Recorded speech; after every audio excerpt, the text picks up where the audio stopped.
Hey, welcome to Westside this morning. Great to have you with us. I want to introduce you this morning to a really dear friend of mine, Lynn Chotowetz. Lynn is one of the directors at Hands at Work. Now, Hands at Work, as you probably know, is a partner of ours working in Africa, predominantly in Malawi in terms of the Westside Partnership, but in 8 different countries all across subSaharan Africa. And Lynn's been with Hands for a number of years, and more recently now back home with your wife Jamie, with your 2 boys, Justin and Braden, working with foster families in Saskatoon. So Lynn is wise, learned, erudite, eloquent, and all of that, despite the fact that he's from Saskatchewan. So, it's even more amazing. You know, Lynn, it's always amazing to see how people can overcome their roots as they sort of grow up. So it's just pandering. I know nothing about Saskatchewan, so I just knew you guys would like that. But additionally, Lynn is also one of Westside's long-term supported missionaries, along with his wife, Jamie. So, Lynn, really good to have you with us this morning. Nice to be here. Good morning, everybody. So, as you guys know, we've been in this series for the past 2 weeks. We're closing off this series, The Poetry of Peacemaking, this morning. Now, you might remember that David launches into this series by looking at, what does this New Testament vision of peacemaking look like in the context of just everyday relationships, like church and community and family and in our workplaces? How do we engage with one another in a way that looks like the peacemaking that the New Testament intends for us as Christians? And then last week, I talked a little bit about kind of zooming out of that and saying, actually, what does the same vision look like when it comes to the church engaging with the world? How do we engage with the big issues in the world? How do we know which kind of hills we need to die on as Christians, as Jesus followers? And today I want to ask a little bit of a different question. It's this: just how far does this vision of peacemaking and reconciliation actually reach in the New Testament? How big of a vision is this? And if it's this big cosmic vision of reconciliation that we've been talking about over the last couple of weeks, well then what on earth does that have to do with us? How do we participate in that as little old me in little old Calgary in a world that God is trying to reconcile and redeem? And one of the best people that I thought that we could possibly engage with in this is Lynn. His experience has taken him to places all over the world, working in communities, bringing reconciliation, bringing healing and wholeness and peace. And so we're excited to have you with us this morning, Lynn. So Lynn, your work has taken you to incredibly ruptured, broken places, post-apartheid South Africa, and more recently foster families and First Nations communities in Saskatchewan across Canada. How do we link these ideas up? How do we link up this New Testament vision of the bigness of reconciliation with my life? What does my life have to do with the life of the world? That's a good question. I'm still trying to decide if I'm going to get vengeance on that Saskatchewan crack about England, but I'll let it go for now. I'm English, so there's a lot of ammo there if you need to. There is a lot. So I think it really is a great question, and really to respond, I heard this song this morning that we sang, that wonderful one, not Summer of '69, the other wonderful one, that was about, I see the world God's way. And I thought that's a beautiful place to start, actually, because that's one of our primary tasks as Christians, is actually learning to see the world in a different way. When we come out of those baptismal waters, we do see the world a different way. And how does God see the world? And then how does he see me in that? And there's this beautiful picture that comes out of the Psalms, which talks about God seeing his creation in the world as this garment, this woven, seamless garment that's all tied together. And I love that. And Tim Keller says that's exactly how God actually sees us, his people, ordered together. And I think we can really take that and use that and say, yeah, God sees us, the order of his people, connected, interwoven in this beautiful fabric that comes together, right? And he doesn't see us as these sort of individual loose threads. And we often see ourselves like that, right? We look at the world and we see the divisions of the world, the separation of continents and nations and language and culture. But for God, it's very different, right? He sees this very dependent, tied together, knitted, single fabric. That's his view of us as his people. And what that has to do kind of with peacemaking is when it's together, it's this beautiful picture, right? That's how God intends for us to be. When it's ruptured, though, right? When one piece of that beautiful fabric, that single, sewn together, tied together fabric, when one part of that is ruptured, that affects the whole, right? No single piece of that fabric can be just okay if there's another piece that's torn and ripped.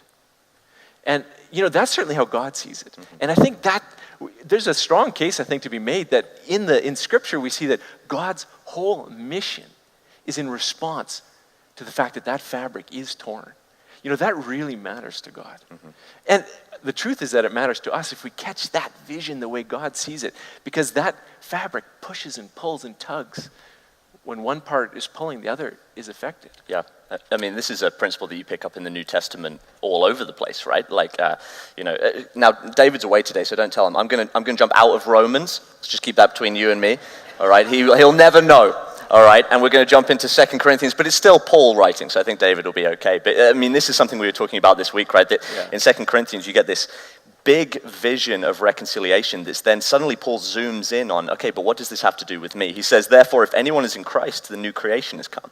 The old has gone, the new is here. All of this is from God, who reconciled us to himself through Christ and gave us the ministry of reconciliation, that God was reconciling the world to himself. That's that big fabric of creation. He's putting all of these tears and ruptures back together. He was reconciling the world to himself in Christ, not counting people's sins against them, and therefore he's committed to us the message of reconciliation. We're therefore Christ's ambassadors, as though God were making his appeal through us. We implore you on Christ's behalf, be reconciled to God. This is such a key New Testament principle for Paul and for others and all throughout, particularly for Jesus in his own ministry. That there's this sense of, if God has actually done this big work of reconciling the whole world to himself, then what that means for us as individual followers of Jesus is fundamentally that we're called to take responsibility. That we're called to take responsibility for putting together and stitching up the ruptures in the world and in the fabric wherever we find it, because that's what God's doing. The big work is God's. The small work, though, the small work of putting together individual tears where we're able to get our hands on them, that's our work. And I love the way that Paul kind of frames that. How are we seeing this sort of interconnectedness on a global scale? Because this can sound very maybe theological or very abstract. And actually there is a deep sense that my life is tied up with the lives of people a world away from me. How are we kind of starting to see that play out? Yeah, that's huge. And I just want to say, in Hands at Work, we always say that how we see that is our fathers, when we are reconciled to God, we're in the family of God. And then our Father's business becomes our business, right? And we know that he cares about those things because Scripture tells us what he's like. He's the one that leaves the 99 to go for the one. And Jesus gives us that beautiful image of him as the Father, the father of the prodigal son, who's lost has this son with this broken relationship who's far. And where God is he's standing on that porch, that front porch, looking out and longing and aching for that son to come back. And how we come into that is when we're reconciled to God, it's us standing on that front porch alongside him, also longing and aching for that son to come home. And so when we catch that that's his view, and we take that framework and we apply that to the world, this single fabric where there's tears, God cares and he's staring out, and we start to stare out and look at what do we see in the world. We see there are some really relevant, let's put it that way, things for us. There's been if we just take a look at global poverty, for example, you and I were discussing it this week, right? We see that there's been this really huge change and transformation in the narrative of global poverty over the years. A lot of people here will know that just before the year 2000, the UN, all the countries of the UN came together and set these huge goals to say, hey, in the new millennium, let's not allow this. We had 36% of the world living in extreme poverty, and they said, let's not allow this to continue. And so we set these Millennium Development Goals, and the biggest, most prominent one, there were 8, was to cut global poverty in half by 2015. And so that really mobilized this concerted world effort towards addressing poverty, and it was amazing. Even before we reached 2015, we reached that target.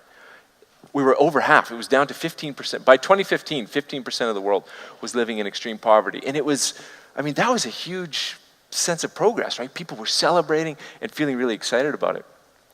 But not long after, as we started to sift through the data, it also became clear that that wasn't the only thing that was going on. That things had really shifted. And as the world was progressing, and so many parts of the world did, in parts of Asia, poverty went from 61% to 3%. That's massive transformation. The sub-story, there was a part of the world, there were some nations in the world that not only were not joining the party, but they were going backwards. Somehow this whole global effort wasn't fitting for them, and they were tumbling backwards into even worse poverty. And so we actually have there's an organization called the World Poverty Clock that's done an amazing job of pulling this together, and we've got it, their website here on the stage, and I think it gives us an image that really shows us. This shows the number of people living in extreme poverty and how, in general, we're still moving forward around the world towards progress in giving people what they need. So that's beautiful. That shows people actually physically leaving poverty. And if you can scroll... If you zoom in, you can see their names individually. It's incredible technology. It is amazing. But as we go down, now here's how we see the world. The colors, yellow and red, so all the countries with colors show countries with extreme poverty. And the green is countries that are totally on track and they're exiting poverty. The countries in red and yellow are the ones that are not on track. They're either falling far behind on track or getting significantly worse. And you'll see, if we look at this, we see this tear in the fabric right over the continent of Africa. The new global poverty narrative is really about Africa. It's amazing to see that one part of the world is not participating in our efforts to see this growth happen. In fact, we're saying that if this continues, 9/10 of the world's poverty will be just in Africa. There are going to be 32 million more people living in extreme poverty in Africa at the end of this year than there was in the year 2000. Something's gone wrong, right? So we see that as the world is, good things are happening, right? And God loves that. I honestly believe that. But because we're a single fabric, we can't just be okay with success in certain areas while there's this big of a rupture in our fabric somewhere. We can't be okay because God isn't. Yeah. We know that for sure. And churches often ask me, where should we be involved? Or how does God see? What does God want from us? What is God's mission? And I'm not saying everybody should be involved in Africa, but I am saying we want to understand our mission in this context and understand, it's great that we're together and we're reconciling to God and we come and meet here this morning and we're growing as a church. That's mission. And we're having an impact on the people around us. That's wonderful. But remember, God is the Father who stands on that front porch staring out at those places where the tear is so deep and they're not coming. And he cares about that. And I think as we look at our mission, that should matter to us as well. Yeah. One of the places where I think, it's, even here in Canada, we're profoundly aware that this image of reconciliation and of stitching things back together was practiced in its most extreme is South Africa, of course, where Hands at Work was really founded and where Hands at Work was born out of this post-apartheid mission for reconciliation, and yet as we look at that, we might think that it's this incredible good news story, and of course we know of Nelson Mandela, we know of the profound changes that were enacted in the mid-90s to late 90s to turn around this systemic form of injustice. But as we were talking this week, last week would have been Mandela's 100th birthday. And it caused this profound reflection, particularly across the continent of Africa, but really for people working to alleviate poverty and injustice wherever they find it, to realize, okay, but now if you look at South Africa, it's just as bad as it ever was. It's post-apartheid, but you still find this incredible segregation, institutionalized segregation when you really get down to the details of it. And so something's missing here, right? We know that Mandela comes and he's arrested, he spends the better part of 3 decades in prison, and then he has this radical heart transformation in those years, and he starts to get close to his white Afrikaner prison guards, and he starts to engage, he learns their language, he learns to engage with them on their level, and when he comes out, he wants to create this country that reflects this incredible peacemaking value that he's embodied. But now we look and we find, wait, there's still 14 million people living in poverty in South Africa, more than 20 years after Mandela was elected president. So something's going wrong here. I wonder if you can speak to that. What is it when we look at something like that and we think that's what reconciliation looks like? But actually something's missing. What is it that's missing in that picture for us? Yeah, that's great. South Africa, it's complicated, and I think there is a beauty in what happened. Mandela, emerges out of prison, and 27 years, pounding rocks, tortured, right, oppressed, and the man comes out with a message to say, we have to reconcile with these people, the very people who did it to us. There's a beauty there, and it galvanized a nation. The fact that he made that personal step of reconciliation, it shocked people. It galvanized a nation, it galvanized a world. But yeah, the World Bank says this year, they said it's the most unequal country in the world. So where is it missing? People ask, so what was the real legacy of Mandela? Why didn't it spill over? And I think to answer that, you've got to really look at, again, what was the brilliance of Mandela? So Mandela came out, he became president, he put in place policies and strategies, and people really expected that whole restructuring to carry out the spirit of what he started. But that was never the brilliance of Mandela. The brilliance of Mandela was that personal touch, his personal story, that he came out, he was oppressed, he decided, I have to move closer to these people who've oppressed me. And that piece of reconciliation, personal, that he embodied his policies and his strategies, his governance pieces, right? Because he embodied them, they worked. And now people expected the policies to carry on, and they embraced his strategy, but they didn't embrace the spirit. People didn't have their own Mandela moment, right? People didn't go out, families didn't get to know other families on the other side of the line like he did. People didn't get to know other people on the other side of the divisions like he did. Policies and structures are good and important, but they couldn't bring what Mandela brought because it was personal. And that was a big learning curve, I think, for us, for me personally and for us as Hands at Work. We came to understand when you're looking at these big scale issues, these huge tears in the fabric, Truth and Reconciliation Commission in South Africa, Truth and Reconciliation Commission here with First Nations peoples in Canada, when we're looking at these big issues, we realize there are layers to reconciliation. You know, many of us understand that upper layer, the political and economic policy. I think we kind of get that. And there's another layer, you know, maybe community level, institutional level. There needs to be reconciliation, across divisions. But there's another level, and that's this personal layer, you know. That's where it's family to family, individual to individual. It's people reconciling. And that's a crucial part of it. And I think we've come to understand that you can see reconciliation on a big scale like that, kind of like a bucket, you know. And you're trying to hold water, and this bucket has multiple holes. Right? And the holes are those different dimensions of reconciliation. And at the bottom is this personal one.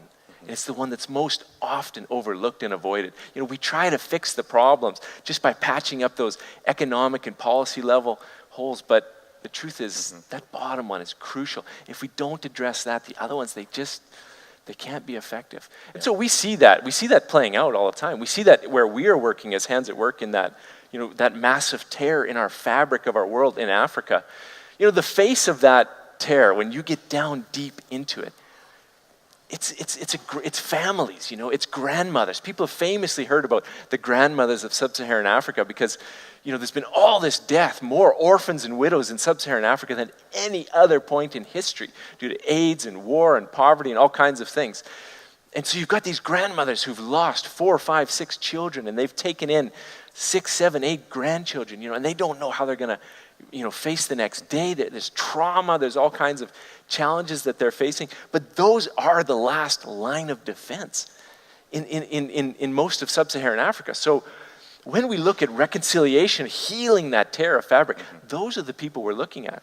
And when we see responses to that tear, generally, they tend towards that economic policy, you know, service provision maybe, and those things are really good. They're important. They can bring unjust societies into better alignment. But remember, the target is a grandmother, you know, a grandmother who's struggling, who's suffering.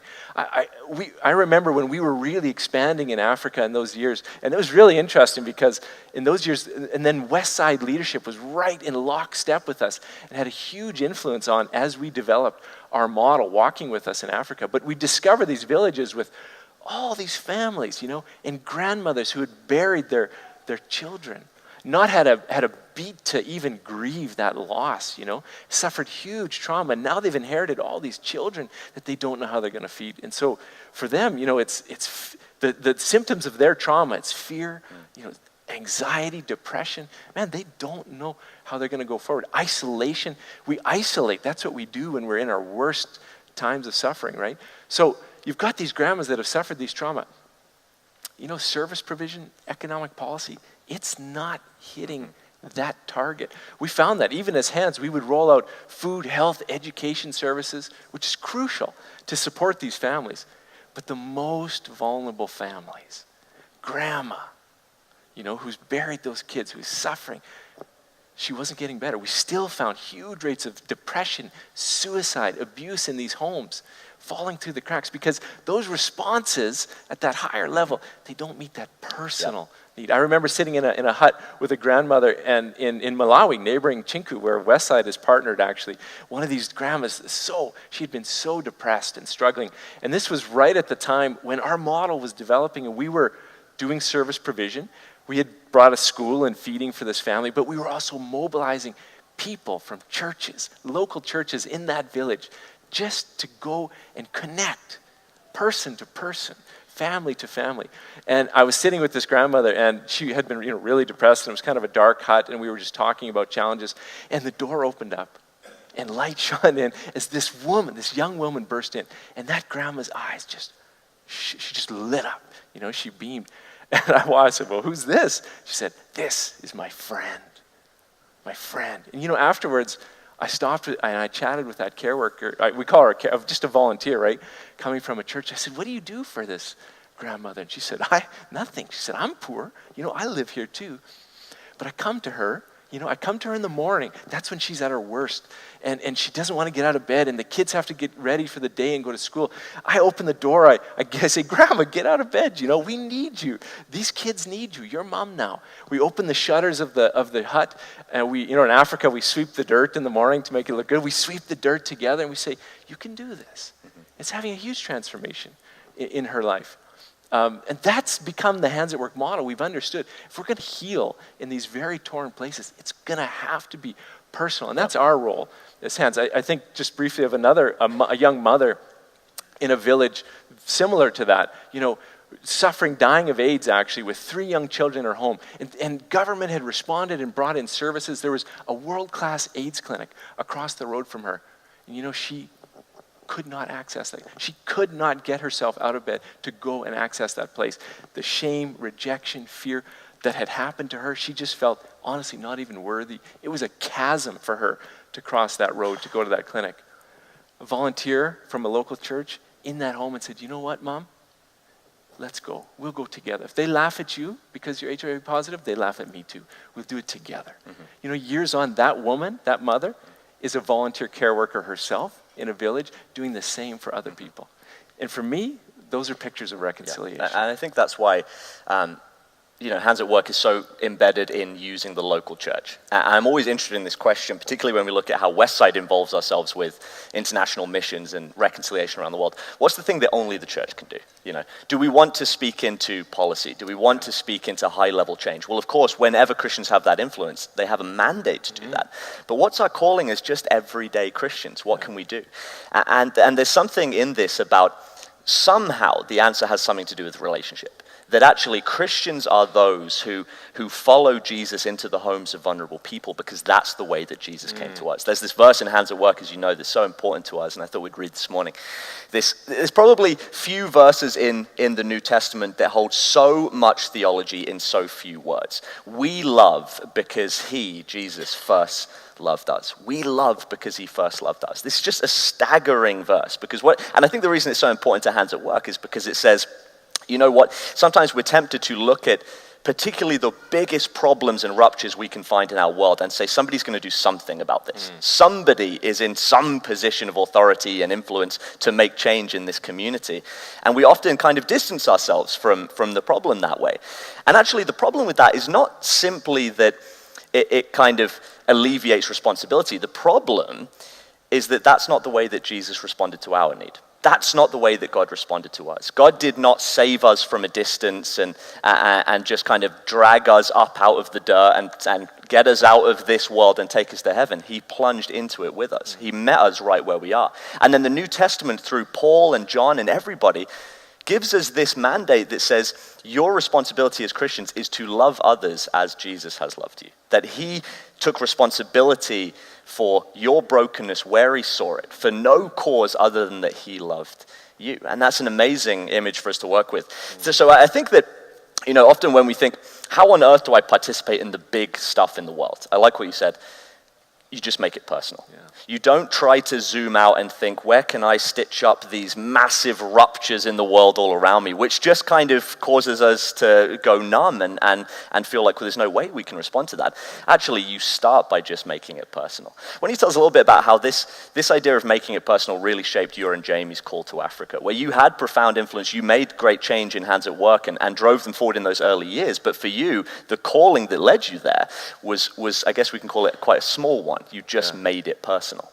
Yeah, it sounds very grand to embed our story in this big piece, but it was very natural for us, right? I mean, we were with Westside, a couple of teams, we had gone over there, and we met kids, right? We met kids we heard about this massive tear in the fabric, but we met children and who had lost their mothers and fathers, and that primary relationship is just gone, and they were alone. And that primary parental relationship that brings life to a child was gone. And I mean, we didn't know anything about poverty or development or child development, especially in those years. But I think we understood enough to know if the problem is a broken relationship, then the response is going to have to be a healed relationship. It's going to take people. If relationships are gone, then the way to respond is to bring relationships.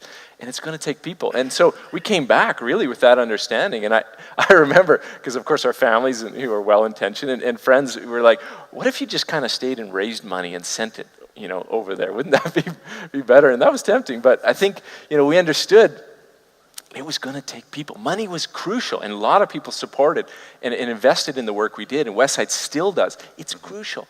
But it takes the people to be invested in to make that effective, and there's a cost to that, of course. There's implications, right? I think we understood if it's going to be personal and we've seen it, well, then who else is going to do it? If not us, then who will go? And that was tough. I mean, we had a nice little thing going here in Calgary, we made the coffee every day, every morning, Sunday morning here at Westside. I was chatting with the new coffee makers, doing a great job back there. Gave them a few tips. It's good. And we call those the dark ages. You guys have no idea how good the coffee is nowadays compared, really. It's so again, I'm going to let that slide. So we that's what we do in Saskatchewan. We take the high road. No, we don't. A lot of Saskatchewanites. I didn't realize. I won't make the same joke in the next service, evidently, yeah. But yeah, I mean, we loved our life here, and we were working in the oil patch and things were good, but we just knew, this is we're gonna have to make it personal, and we were really well positioned to do it, and so we did. Yeah. And I think the challenge about the cost, George Sneyman, who founder of Hands, always says, as if you want a cheap output, yeah, then pay a cheap price. But if you want the real thing, it's going to cost. And it hurts at the point when you're paying the price. But when you start to see what comes out of it, the beautiful outcome, well, then it's worth the cost. Yeah, absolutely. And this is something you pick up again in the New Testament. If that vision in John is we love because Jesus came to us, we love in the way in which Jesus came to us, well, then Paul kind of develops that in a way that makes us really uncomfortable. I think we see it in Ephesians 5. He says, be imitators of God, therefore, as dearly loved children. Love as God has loved you. Live a life of love. But then here's the sting. Just as Christ loved us and gave himself up for us as a fragrant offering and sacrifice to God. That's the bit that we don't like. We like the idea that we can love as Jesus loved us because it feels very cushy and it feels very warm and it's very comforting. And then you realize that the central image in Scripture of God's love for us is a guy hanging on a cross. That's the way that we're called to love others. And you mentioned there's such a cost to making it personal. And I think that's so key. There's no cost to, or rather there's very limited cost to trying to make a difference on a kind of 40,000-foot view, removing yourself and keeping it abstract, keeping it impersonal. But when you choose to step in as Christ stepped in for us, there's a profound cost to it. And we see that all the time. We see that playing out. I think that this is a really interesting piece. I was in our small group this past week, and all of we've got 6 people in our small group, and all of us have served in Africa, 5 of whom with Hands at Work for a number of years for the most part, and then 1 in Tanzania with a different organization. And we were talking this past week, and we said, you know what, when you're in Africa, you've given up everything to be there, and you're embedded in the work, you're embedded in the story all the time. So in some senses, the cost becomes, if not easier, at least a little bit more natural, a little bit more organic, because you're in the field. And then we all moved back to Canada, or rather I moved to Canada for the first time, and I found myself over the past few years thinking, okay, but how do you make it personal here?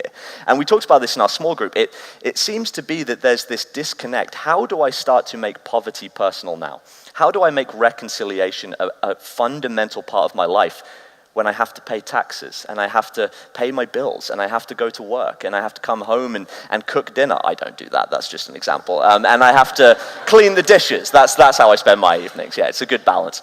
But we find ourselves going, okay, my life seems so busy. It seems so full. How on earth do I make pockets of time? And the cost there is not just one to us personally, but actually it's a cultural cost. It means you have to suspend fundamental cultural values, like protect your time. Put family first, above everything else. Nothing can disrupt family time and the way you kind of respond as a family to that. And there's some massive challenges and hills that we have to get over when we try to apply that into a context like ours. You guys, a couple of years ago, moved back to Saskatchewan and found a calling to live out this personal cost in a radically different context from Africa. Maybe you can tell us a little bit about that. How have you seen this idea of the challenge to making it personal here in Canada? Oh, that's great. And I think Africa's been such a gift to us in that, because we worked alongside our brothers and sisters there who were making it so personal. And they had to pay all the same cultural costs, actually, that you mentioned. We sometimes romanticize it and think they don't. They paid those prices.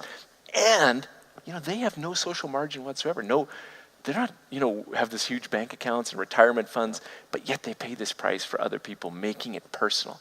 And we saw that. We lived amongst that. And that's one of the reasons we love people in churches to go overseas and serve in this terror in Africa, because it can rub off on us. And that rubbed off on us. And we came back to Canada.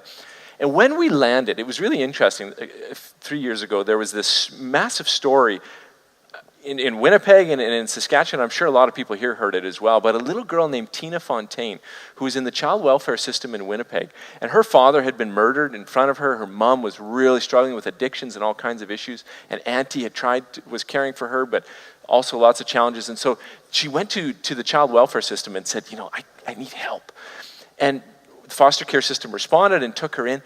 When she came in, there was no foster home available for her, so she was placed into a hotel. She was in that hotel. She was 14, and she was in that hotel for a few days, went missing. Nobody really kind of could find her, and eventually she disappeared, and they found her her body later in the Red Deer River. She'd been murdered. And I remember when that hit, because here we were with the lens of it was still that DNA of Africa really rubbed off on us. And seeing this and hearing this and seeing the response was really visceral. People were really angry about it. And responding to look at the government to say, you guys, what kind of policies are these to put kids into hotels, and what's going on back there? There needs to be shifts and changes and more funding and all kinds of issues. And I remember thinking even at that time, something seems wrong here. Something seems misaligned when we talk about those layers, right? It feels like we're trying to respond at a layer that's not, it's misdirected.